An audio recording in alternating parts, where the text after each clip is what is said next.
कि अरे अइब कि अधिया पर देई दी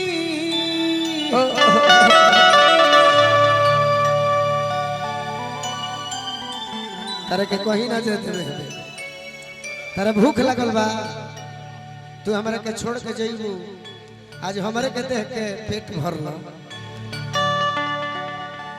कि अइब कि अधिया पर दे दी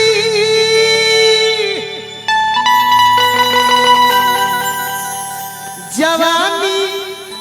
और बेला राजा जी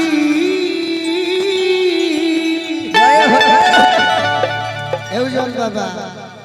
देवरा के बारे में कहती है भौजी तो देवरा कोई दिक्को ना सी घर में खेला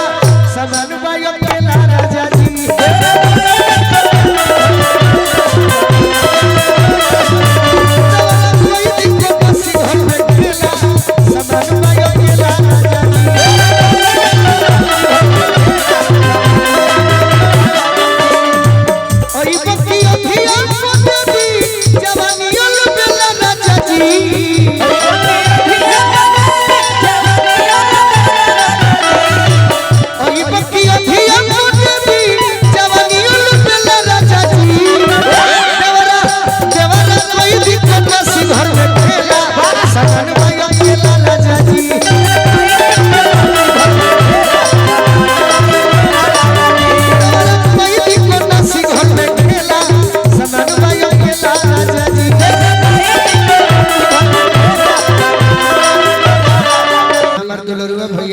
हमारा तो मन नहीं करे राघव राज जी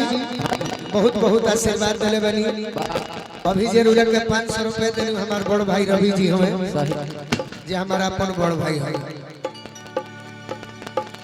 रौरा के तो हम अपन जान मानिला प्राण मानिला कहतारी का कि उठ के बैठ के रात जाग के बिताई अरे यवन कन्ना हर मौके में धराई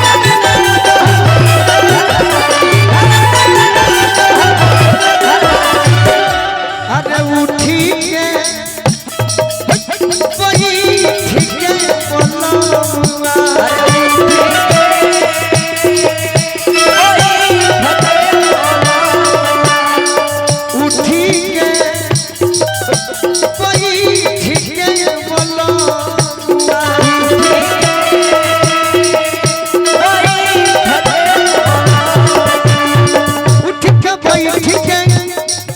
रात जाग के बिताई अवन कन्ना हर मौके में धराई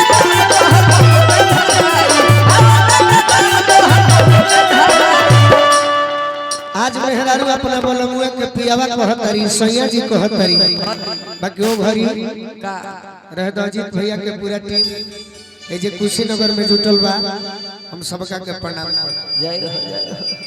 कि जल्दी से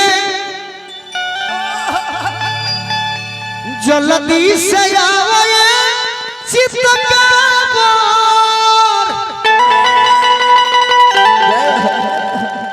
हई जो मनवा खोजे रे राजा जी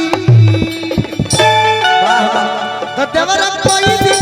नसीब हमें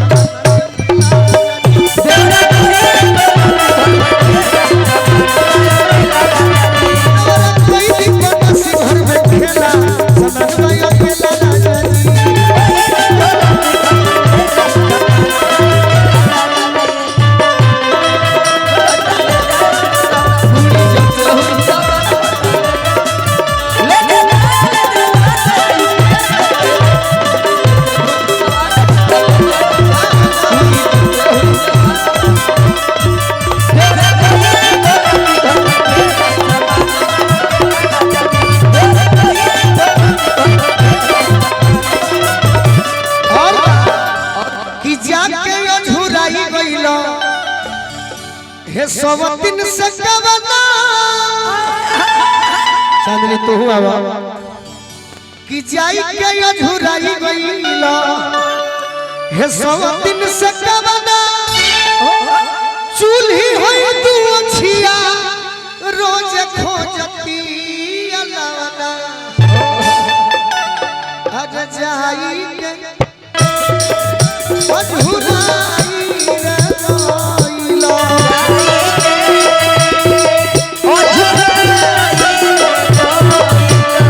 जग झुराई गइला 100 दिन से कवना चूल्ही होई तू छिया रोज खोजती अलवना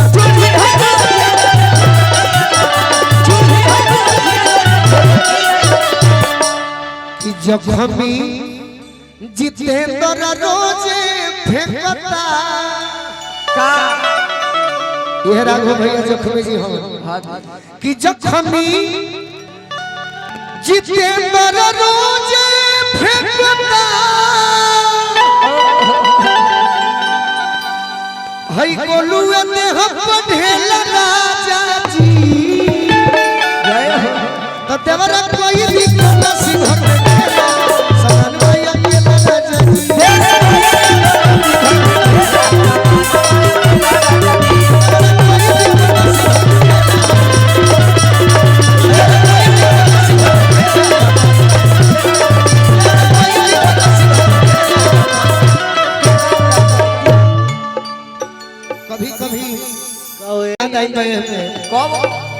जन बहुत कम जगह मंच पर गौले बनी हम उहे गीतिया सोचत जे शुरू करिए